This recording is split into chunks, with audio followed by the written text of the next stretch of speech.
लेकिन जो परिस्थिति है इसको भी बदलने की जरूरत है। आज सिर्फ वर्चस्व की लड़ाई में एक परिवार का एक नौजवान बेटा जो अपने माँ बाप का बोझ अपने कंधे पर लेने वाला था, वो अब इस दुनिया में नहीं रहा। सिर्फ वर्चस्व की लड़ाई थी।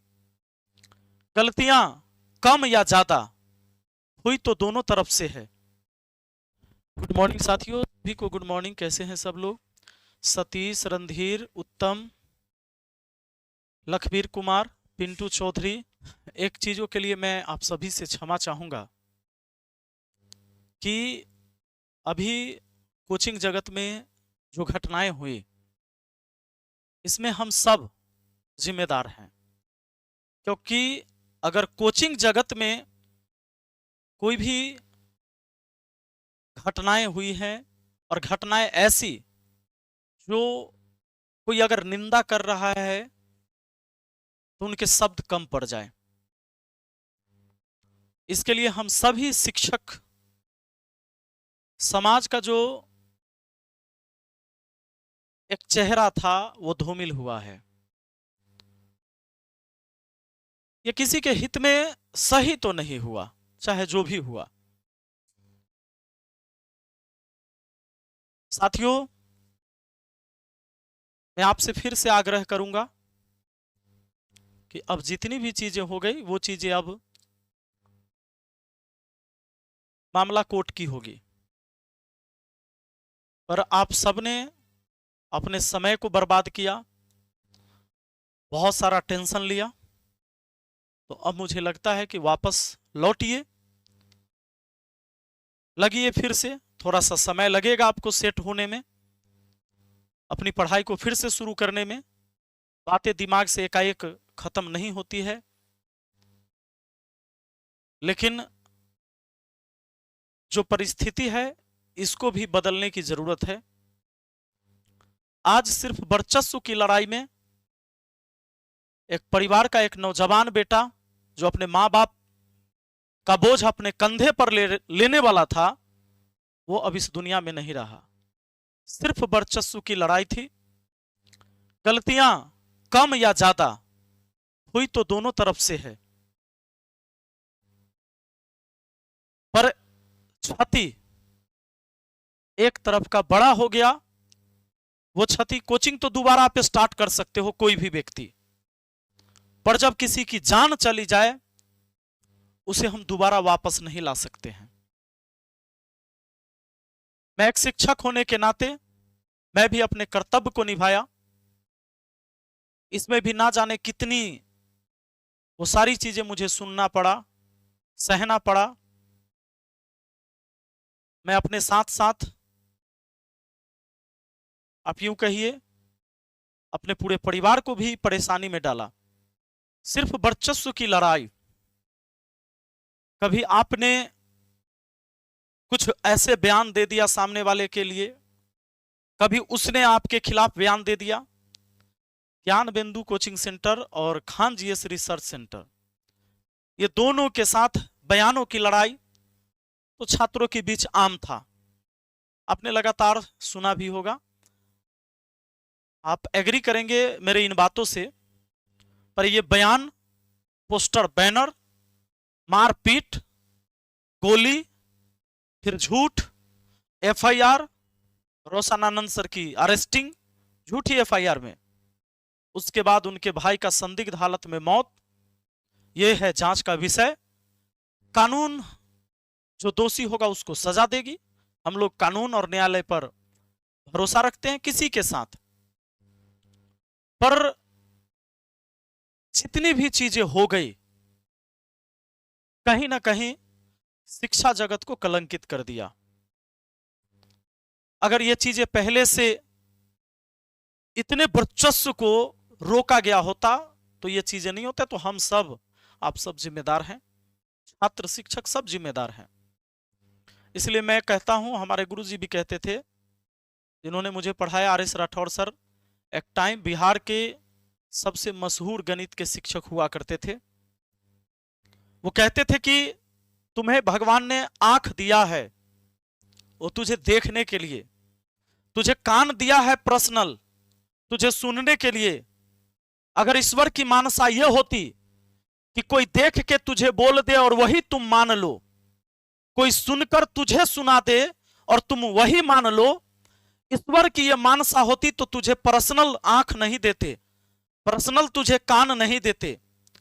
इसलिए अपने कान को खोलो, अपने आंखों को खोलो और सही से देखो। आज शिक्षा जगत में जो भ्रामक खबरें फैलाई जा रही हैं, यह आज तो मैंने केजीएस की बात करी, खान जीएस रिसर्च सेंटर की बात करी कि फर्जी वो सारे चीजें बनाए गए कि इसको फर्जी इनकम टैक्स ऑफिसर बना दिया गया, इसको फर्जी आरओ रेवेन्यू ऑफिसर बना दिया, इसको फर्जी एयरफोर्स बना, ये सब फर्जी है ना, सब फर्जी बन गए। तो इसलिए मुझे याद आया कि मेरे गुरुदेव ने जो कहा था कि अपनी आंखों को खोलो, अपने कान को खोलो, ईश्वर ने तुझे अलग से दिया है। उसकी मानसा होती कि तुम किसी के द्वारा सुने गए बात को ही मान लो, किसी के द्वारा देखे गए बात को ही तुम देख लो, तो भाई में अकेले एगो के दे देता, बाकी भाई सब ऐसे ही उसके वजह से ही सुनता और देखता। तो अपनी लॉजिक का इस्तेमाल करना जरूरी है। भ्रामक विज्ञापन, ये ऊपर से आप यूपीएससी के कोचिंग से ले लो, नीचे तक आता है। यह मुद्दे पर जिस पर मैं बात कर रहा हूं अभी, ये भ्रामक ऐड की, भ्रामक प्रचार की और एकदम फर्जीवाड़ा की, इस पर तो बहुत सारे शिक्षक बोलने से बच रहे हैं, क्योंकि बहुत सारे लोगों ने ये किया है और इस पर वो बोलने से बचते हैं। वो सोचते हैं कि भाई कहीं मैं इसमें पढ़ूंगा तो मेरे ऊपर भी हो जाएगा, हो सकता है। साथियों, मेरा जो कर्तव्य बनता था कि मैं आपकी आंखों को खोलो। क्या आपको ऐसा नहीं लगता कि मैं यहां 10 लड़कों को आज बुलाकर वर्दी पहनाकर कह दूं कि पिछला बैच जो मैंने दिया था उसमें ये 10 लड़का बिहार पुलिस बना था, तो तुम लोग आ जाओ, तो क्या आप मोटिवेट नहीं होते इससे? मैं अगर सबकी कहानी बारी बारी सुना दूं, ये बहुत गरीब है, ये है, ये वो है, इसके पिताजी ठेला चलाते थे, लेकिन ये मेरे यहाँ 5 महीना पढ़ा, मैंने इसको दरोगा बना दिया, आप मोटिवेट नहीं होते इससे? शिक्षक समाज का आईना है। शिक्षक को स्टूडेंट देवता की तरह मानता भी है। आज भी शिक्षक को जितना सम्मान दिया जाता है, इतना सम्मान किसी और पद पर, किसी और पद के लिए निकलता भी नहीं किसी से। लेकिन हम सभी शिक्षकों ने इसे कलंकित किया है। मैं पूरे शिक्षक समाज के तरफ से भी माफी मांगता हूं। हम आपके इमोशन के साथ आपकी गरीबी को बताकर बेचना, ये कहीं शोभा हमें नहीं देता है। मेरा कहना यह है कि अगर मैंने 10 छात्र को बिहार पुलिस बना दिया किसी बैच में पढ़ाकर, मैं कभी इस तरह की भ्रामक ऐड करने की कोशिश भी नहीं किया। अगर 10 छात्र हमारे पास होते हैं, 10 छात्र हमारे पास हुए और मैंने 1000 छात्र को पढ़ाया होगा, तो 990 फेल भी हुआ है, 990 फेल भी है। अगर 1000 छात्र में से 10 छात्र पास हुए तो 990 फेल है। मेरे पढ़ाने से अगर ये पास है तो मैंने ही पढ़ाया इसको कि वो फेल हो गया, तो मैंने इनको कैसे पढ़ाया, इनको कैसे पढ़ाया? एक बैच में ही पढ़ाया सबको, तो 990 फेल और 10 पास क्यों हुए? क्या यह दर्शाता है कि मेरी शिक्षा में क्वालिटी थी? मैं रिजल्ट दे सकता हूं, अगर मेरे बस में होता तो सिर्फ मैं 10 को क्यों देता? मैं तो चाहता ये 990 भी हो जाता। ये जो रिजल्ट आती है, ये जो आप पास होते हैं, ये आप मेहनत से होते हैं। रिजल्ट देने वाला कोई संस्थान या कोई टीचर कभी नहीं हो सकता। कोई भी संस्थान और कोई भी टीचर का सिर्फ और सिर्फ जो है अपने तरफ से वो बेहतर शिक्षा दे सकता है, रिजल्ट देने वाला वो नहीं होता है। आप अधिकारी बना लो, ऑफिसर बना लो, आप कहते कोई मैंने बना दिया, आप नहीं बना सकते। ये 10 छात्र ऐसे छात्र थे, वो आपके यहां ना पढ़ के किसी और के यहां पढ़ते, इनके पास इतनी योग्यता थी, वो निकल जाते। वो अपने घर पे बैठ के भी पढ़ता तो हो जाता, हम सिर्फ आपको मदद करते हैं पढ़ने में, हम रिजल्ट देने के लिए पैदा हुए ही नहीं हैं। इसलिए मैं इस पूरे भारतवर्ष के छात्र को हाथ जोड़कर कहता हूं कि आप आज से कम इस घटना से यह सीख लीजिए कि बुलेट बटाएगा, थार बटाएगा, पैसे बटाएंगे, आईफोन बटाएंगे और बताया जाएगा कि यह रिजल्ट मैंने दिया है। आप यकीन मत करो। आप किसी के पास जाओ, शिक्षा के लिए जाओ कि मुझे आपसे शिक्षा लेना है। आप गणित के टीचर हैं, मैं आपसे गणित पढ़ना चाहूंगा। आप अच्छे जीएस के टीचर हैं, मैं आपसे अच्छा से जीएस को पढ़ना चाहूंगा। इंग्लिश के टीचर आपसे मैं इंग्लिश पढ़ना चाहूंगा। आप रिजल्ट देने वाले नहीं हैं। रिजल्ट होना ना होना मेरी मेहनत और मेरे किस्मत के ऊपर निर्भर करेगा। साथियों, मैं यही तो आवाज उठा रहा था, और जब ये आवाज मैंने लगातार उठाए तो मुद्दा को डाइवर्ट करने के लिए क्या किया गया, मेरे ऊपर कई सारे लांछन लगाए गए। मुझे कहा गया कि नचनिया है ये, तो मैं उसको गलत नहीं मानता हूं। कहा गया कि नाच करता, हाँ मैं करता हूं आज भी। मैं तो एक जमाने टिकटॉक स्टार रहा हूं। मैं अच्छा एक्टिंग करता हूं, मैं अच्छा क्रिकेट खेलता हूं, बिल्कुल मैं अच्छी ड्राइविंग करता हूं, मैं अच्छा स्विमिंग करता हूं। ये मैं कर सकता हूं तो मैं करता हूं। मैं आगे भी रील्स बनाऊंगा, आगे रील बनाता हूं, पर इससे किसी की हत्या नहीं हो जाती है। कोई मोटिवेट होके कोई हमें 1-2 लाख रुपए नहीं दे देता इससे, और मैं किसी का शोषण नहीं कर लेता हूं। इन चीजों से मेरे समाज के ऊपर गलत प्रभाव नहीं पड़ता है, और जब खाली टाइम होता है तो मुझे ये करना चाहिए। मैं इस संसार में पैदा लिया हूं जीने के लिए। मैं कोई हॉस्पिटल के आईसीयू में पैदा नहीं लिया हूं कि मैं एकदम सीरियस रहूं अपने लाइफ में। तो साथियों, जब ऐसी ऐसी बातें हुई, यह भी कहा गया कि यह जातिवाद कर रहा है क्योंकि आज खान सर के साथ नहीं है। खान सर के बारे में मैंने बताया, कहा कि बहुत पहले से क्यों तुमने नहीं बताया। जब मेरे दोस्त थे मुझे कोई गलतियां नहीं दिख रही थी। जब इस बार की घटना में वो डिग गए अपनी बातों पर कि नहीं भाई, हम सुनबे नहीं करेंगे, हम समझौता नहीं करेंगे।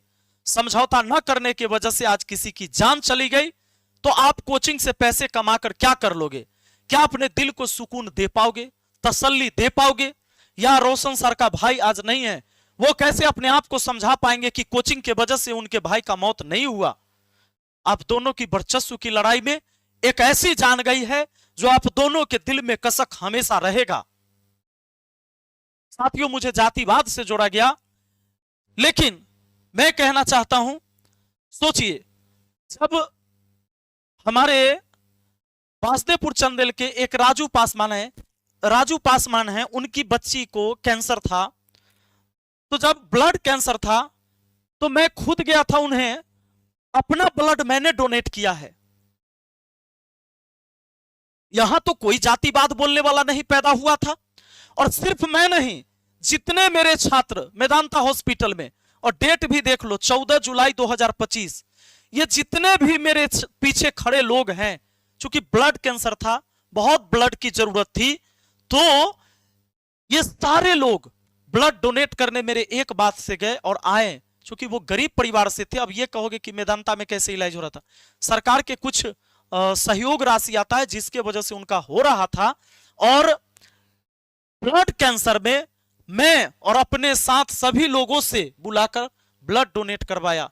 वहां तो मुझे कोई जातिवाद में नहीं तौला, पर यहां क्या किसी की मृत्यु हो जाती है, क्या मुझे उस तरफ से खड़ा होना जातिवाद हो गया? इसका तो यह मतलब है कि अगर आप ब्राह्मण से हैं और ब्राह्मण के साथ कोई अन्याय हो और आप खड़ा हो गए तो जातिवाद हो जाएगा। आप राजपूत समाज से हैं, राजपूत समाज में किसी व्यक्ति के साथ अन्याय हो जाएगा, आप उधर से खड़ा हो जाएंगे तो क्या यह जातिवाद हो गया?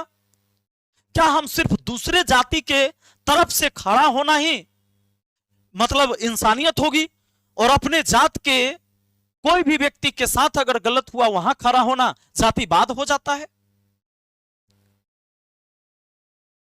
आप सबसे मेरा तो अब एक ही आग्रह है कि भ्रामक ऐड, भ्रामक खबरें मत देखकर आइए।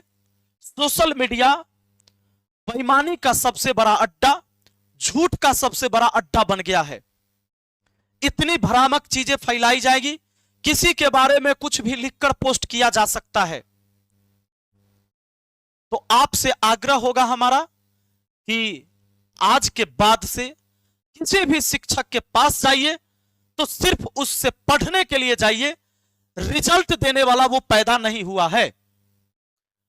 मैंने आज तक ये चीजें नहीं किया कि मैं किसी को बुलाकर 60 लाख बच्चे पढ़े हैं। मान लो एसएससी में किसी को नौकरी होता है, हो सकता है मैथ गगन प्रताप सर से भी पढ़ाओ, राकेश यादव सर से भी पढ़ाओ, हमसे भी पढ़ाओ, यूट्यूब पर वीडियो पड़ी है। तो वैसे तो मैं भी कह सकता हूं कि वो मेरा इनकम टैक्स ऑफिसर है, पर मैं ये कभी नहीं कह सकता। क्यों नहीं कह सकता? क्योंकि उसके जीवन में सिर्फ मेरा योगदान नहीं है कि मैं उसकी ठेकेदारी ले रखा हूं। जब बचपन से वो टेबल पढ़ा होगा, जब वो पहाड़ा सीखा, गिनती सीखा, जोड़ घटाव गुना भाग सीखा, वहां तो मैं नहीं था। उन टीचरों का भी योगदान है जो गांव में उनके हाथ को पकड़कर पेंसिल पकड़वा के जब बचपन में पढ़ाना सिखाया था उस छात्र को, योगदान उसका भी है। क्या गांव में पढ़ाने वाले छात्र, गांव में पढ़ने वाले छात्र और गांव में पढ़ाने वाले शिक्षकों का योगदान नहीं है उसमें? आज कोई ऑफिसर बन जाए, क्या उन शिक्षकों का योगदान नहीं है? जो गांव में एक झोपड़ी में पढ़ाते हैं, उन सब का योगदान है। और क्रेडिट हम यहां आकर ले लें? इसलिए अगर आप भरोसा करिए तो सिर्फ एक बात पर करिए कि आप अच्छे शिक्षक हैं। मुझे आपसे वो सब्जेक्ट पढ़ना है जिसके आप शिक्षक हैं। मुझे इस बात से कोई नहीं फर्क पड़ता है कि आप कैसे फर्जी दरोगा बना सकते हैं, आरओ बना सकते हैं, इससे कोई फर्क नहीं पड़ता मेरे जीवन में। अगर ये संकल्प आप लेंगे तो यकीन मानिए शिक्षा व्यवस्था फिर से सुधरेगा। और शिक्षकों को भी ये करना चाहिए कि भाई मैं तुझे पढ़ाने वाला हूं, रिजल्ट देने वाला मैं नहीं हूं। रिजल्ट तो तुम्हारी मेहनत और तुम्हारी किस्मत होगा तो होगा। इसलिए अब हम लोग पढ़ाई पर लगेंगे और कल से पढ़ाई पर लगिए। बाकी जो केस है, कानून है, कोर्ट है, न्याय वहां होगा। हम लोग जज नहीं है कि किसी को यह कह दे कि यही गलत है और वो गलत नहीं है। पर जितनी घटनाएं हुई, गलतियां दोनों तरफ से हुई, कम या ज्यादा, पर उसका सबसे बड़ा नुकसान रोशन आनंद सर को भुगतना पड़ा अपने भाई के रूप में, जिसे हम कभी भी लौटा नहीं सकते हैं। इसकी कोई मुआवजा नहीं हो सकती है। बाकी अब भ्रामक चीजों से हटिए। आप हमारे छात्र हैं, छात्र का काम है फिर अपने लिए समय निकालना, पढ़ना और अपनी पढ़ाई पर ध्यान दीजिए। क्योंकि ये चीजें अगर हम महीनों महीने चलाते रहेंगे और चलते रहेगा, चीजें कभी नहीं बदलेगी। इसलिए हमारी आपकी भी जिम्मेदारी है कि इस व्यवस्था को अब ठीक करने की कोशिश करें। चलिए बहुत बहुत धन्यवाद। और कल से हमारी क्लास चलेगी कंटिन्यू। आपके जितने भी एप्लीकेशन पर क्लास चल रहे हैं, चाहे वो मास्टर बैच का चल रहा है, चाहे ब्रह्मास्त्र बैच में चल रहा है या रेलवे के बैच चल रहा है, सभी में क्लास कंटिन्यू होगी और मैं खुद क्लास लेते रहूंगा। चलिए बहुत बहुत धन्यवाद। और मेरी बातों से किसी को भी जाने अनजाने में चोट पहुंचा है, दिल को ठेस लगा है, मैं माफी चाहता हूं। कई मेरे ऐसे शब्द भी जुबान से निकले होंगे उस गुस्से में जो नहीं निकलने चाहिए थे। कहीं ना कहीं बाद में पछतावा देता है, कई ऐसे शब्द जो मुझे भी पछतावा है। इसके लिए मैं माफी चाहता हूं। बहुत बहुत धन्यवाद। Thank you.